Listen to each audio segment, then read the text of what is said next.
Hey guys, welcome back to the channel. So today we're going to be talking about screen doors.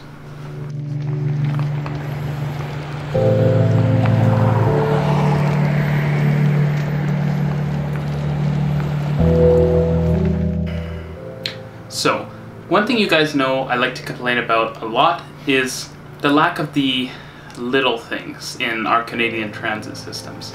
One thing that I think comes up a lot in common discussion, especially when you talk to people from Europe and Asia, is the fact that basically none of our transit systems have screen doors. In fact, when you think about like proper transit systems, not people movers and stuff, as far as I can tell, we only have 2 stations with screen doors in the entire country. The Up Express station at Pearson and the Up Express station at Union. When you think about that, it's very disappointing. Screen doors have a lot of awesome benefits. They improve safety, they allow for AC in stations, which is going to become more and more important with, the changing climate and, really extreme weather, especially in winter and summer. And then finally, they're just aesthetically better. Having this kind of raw platform edge doesn't look super good, and it's not pleasant or nice. And plus, having screen doors means that people can actually line up right outside the door and very efficiently move onto the train once people have cleared off it. It actually improves flow quite a bit.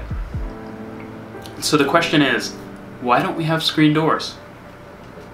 So I think if you asked a lot of people in Toronto, they would say, oh, we don't have screen doors because our trains don't have ATC, and because we don't have the automatic signaling, when the trains come into the station, they can't align properly, and so that inconsistency would mean that the trains wouldn't properly line up with the doors. And so that makes sense. It's reasonable, because the TTC has done pilots with like the door alignment stickers on the ground and stuff in the past, and it's just not been super great because the trains never align very well with them.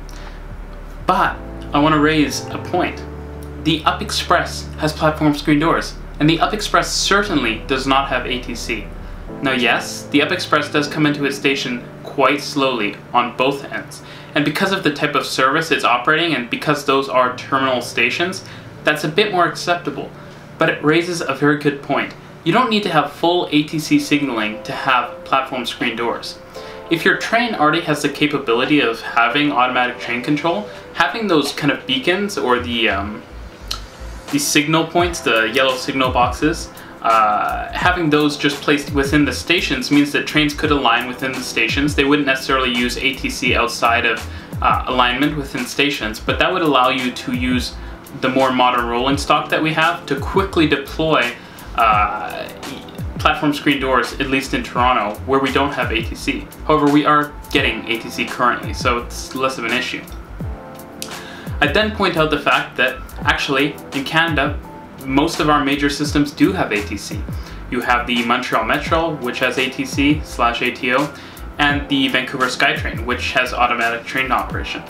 Now, the thing that would often get raised in Vancouver's case is that since the train models are different, you can't have screen doors because the door spacing is different. I find that a little silly because, as we all know, there are models of platform screen doors that move up vertically. They're a little less convenient and maybe a little worse because they can't be made out of glass or something, so they don't aesthetically look as good, but they still do offer some more safety, especially in allowing trains to come in a bit quicker. And the nice thing about those is that they don't even really require any platform alignment at all. Since they don't have door openings, they have an entire platform cover. Seeing something like that deployed just kind of across the country would be fantastic, because there's a lot of safety issues in our rail stations. Now, that being said, there is hope.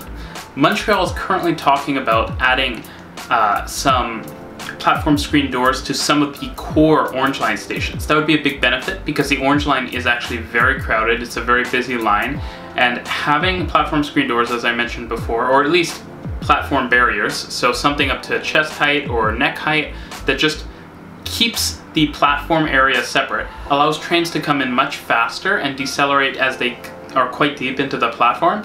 They don't have to slow down as early because there's people crowding the platform. So it's much safer, it allows for faster operations as well as more capacity. So it's promising that we're seeing that potentially happening in Montreal. However, as we know, Montreal makes many transit plans, and I'd actually say Montreal is worse at executing on them than even Toronto is. That being said, the REM project that's being built currently in Montreal will feature platform screen doors or barriers depending on whether it's an open or open air system. That influences whether or not it's going to be doors or barriers. Because if you can't have like a full seal, there's no reason having the platform screen doors, because the main purpose of like the full doors is to allow air conditioning within the station. However, since REM is getting those, what I expect will happen is that will become the new standard for new metro-style systems across Canada. Of course, we might not see anything in Toronto of that style for a while. Perhaps the Ontario line, fingers crossed on that one. However, maybe in Vancouver when a new SkyTrain line happens, because we've been considering that, we've been discussing that on the channel actually, as well as perhaps in another city that I can't think of. Ottawa, for example, is another city with ATC on their train lines, so platform screen doors would be a possibility. Nonetheless, it would be awesome to see more platform screen doors. We don't have them because we just don't care enough about the little things. Hate to say it again, but it's true. Now, of course, guys, if you liked the video, please go follow us on Instagram and Twitter. Only about half you guys are following us over at Instagram, so you're missing a lot of interesting posts. When we see little things out and about in the city, we post them, so you don't want to miss out on any of that. Also consider supporting us on Patreon, it helps us a ton.